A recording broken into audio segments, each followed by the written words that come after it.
Sorry to break it to you, but you're a feminist too. Hi there, thank you so much for clicking on this video. If you're new, hello, my name is Rhonda and this is Talks with Rhonda.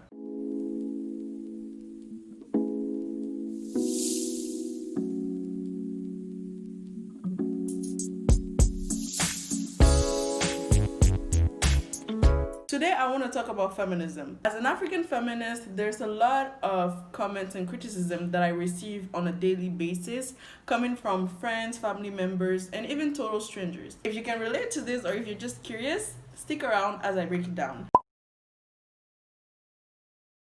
What I usually hear is, oh, you claim your African identity so much, and then you go around and call yourself a feminist. Those two things are completely opposite. You can't do both. You can't be both. Like, feminism is a Western idea, but you can be a Pan-Africanist if you say you call yourself a feminist. And my answer to that is yes. The word is foreign. And yes, the movement did start abroad, but that doesn't mean that feminism does not exist in our cultures. All we have to do is look at African religions and African social dynamics to see that feminism has always been present in African culture pre-colonization. Let's look at the Akan religion, for example. Okay, so in the Akan religion, you have the almighty creator, the creating God, and that is Nyame. And you might have heard about Asaseya, who is usually represented as his wife, but in the actual story, Asaseya was not Nyame's wife. They were both the same body, like they were the same entity. Asaseya was a different face of the almighty creative God. So God was seen as the feminine energy and the masculine energy merged together, and that was what we worshipped. But then as time went on and, Christianity and other religions made their way into our culture, the story started changing. And instead of seeing Asaseya as Nyame's equal, or both of them being a part of the same body, they started saying Asaseya was Nyame's wife. But in the actual story, it is the same person. Nyame and Asaseya are the same person. They're both one body that created everything else in the universe. Similarly, in the Yoruba religion, also known as, Ifa, you have Yemonja, and then you have also Aganju. Oh, by the way, if you did not see my video about my Orisha photo shoot where I represent Yemonja, make sure you check it up. It's in the charts up here or up here. I don't know. So, Yemonja and Aganju, their story just shows how feminine energy goes hand in hand with masculine energy, and that feminine energy was not seen as lower or less superior than masculine energy. So in the story, basically, Aganju ruled the depth of the sea. And he wanted to create other living beings, and he wanted to create other orishas, and he realized that to be able to do that, he needed a strong feminine energy because he couldn't create on his own, but he already had that energy in him. So what he did is that he separated himself in two equal parts, and then the second part was Yemaya, which was the concentration of the feminine energy that he had in him. And so that's how Yemaya was created, and they both have the same amount of powers. So it's not like the story of creation in the Bible where like the woman is a part of the man. No, they are both equal. They complete each other perfectly.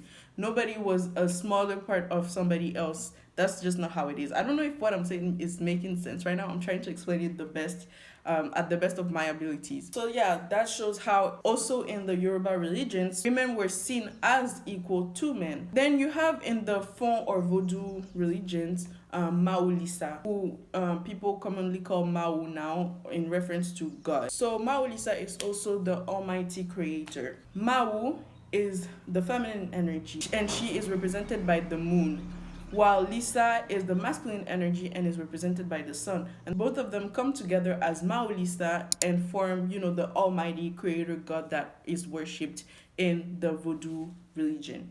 So as you can see, in our culture, we represent our higher self, or, the most powerful entity of the world, as both male and female equally. Clearly, feminism, the belief in the equality of genders, completely existed in pre-colonial Africa and still exists in African religions till this day. If you want to find, that equality in the social dynamics, as I mentioned before, there are many examples of, how the women's role in the household and the men's role in the household were both equally important and powerful. The woman's role was not considered inferior to the men's role. I gave some examples of that in my previous video. It will be in the charts over here or over here. I don't know which side yet. So you can check that out later on if you want to. No, I love men. Believe me, I actually love men. But the thing is, I also know my worth. I know that I am a complete human being on my own, just as much as a man is a complete human being on his own. And I know that I'm entitled to the same amount of respect given to a man because we are equal in rights. And I'm not afraid to, ask for it. So no, feminists don't hate men, They just want to be respected and valued and seen as worthy, just as much as their male counterparts. People tell me, Rhonda, are you really a feminist? Because sometimes you say things that don't go with the whole feminism movement and all that. And usually when they're talking about that, they're talking about the fact that I would say things like, oh, it's okay for a woman to be financially dependent on a man, or I completely believe in chivalry.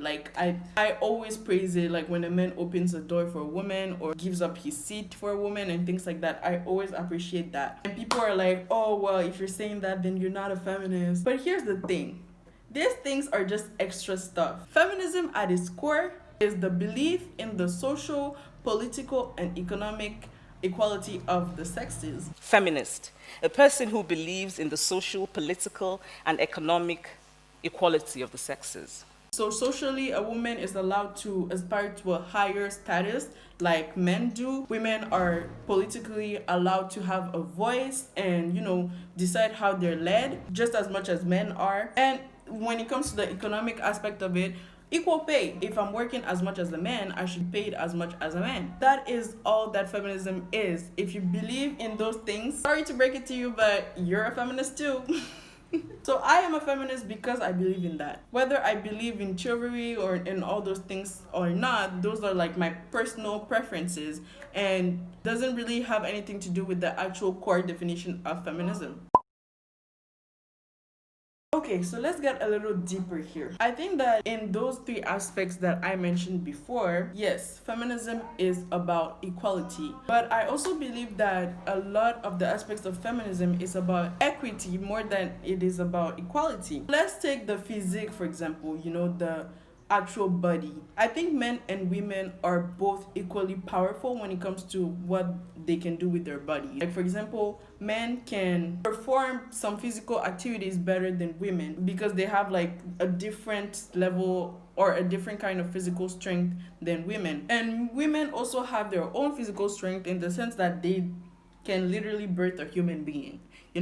So it's they're equal in power, but then there's this equity there. I don't know if you guys understand what I'm trying to say, but it's there might be some things where men are stronger than women physically, but there are definitely also some things where women are stronger than men physically. So then there's this equity, this balance that exists there. Now, in terms of energy, that equity also exists. The masculine energy is, the hunter energy, the fighter's energy, while the feminine energy advises and persuades. And again, both work hand in hand. And we are made of both energies. We as human beings are made of feminine energy and of masculine energy, regardless of if you're a man or a woman. So again, there's that element of equity there, And I say equity instead of equality because it's not equal, but then they balance each other. Most importantly for me, this is the most important way for me to end this, is that feminism is about choice. Feminism is about making people happy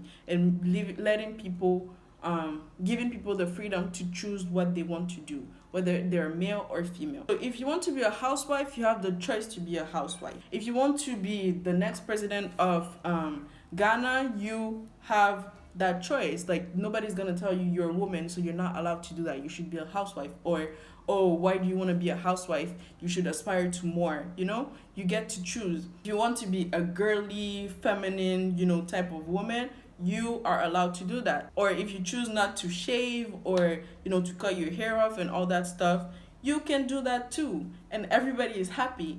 At the core, that is really what feminism is about to me. It's about choice. Okay guys, that is all I have for you today. Thank you so much for sticking with me until the end of this video. If you like this video, please give it a thumbs up. If you didn't, give it a thumbs down. That's fine too. Don't forget to subscribe, and as always, join my little circle if you're interested in this kind of topics. There are more videos coming. You can also click on the little bell next to the subscription.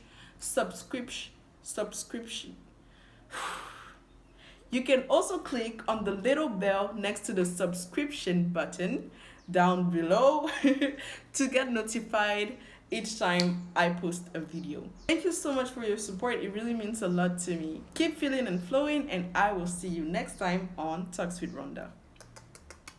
Bye.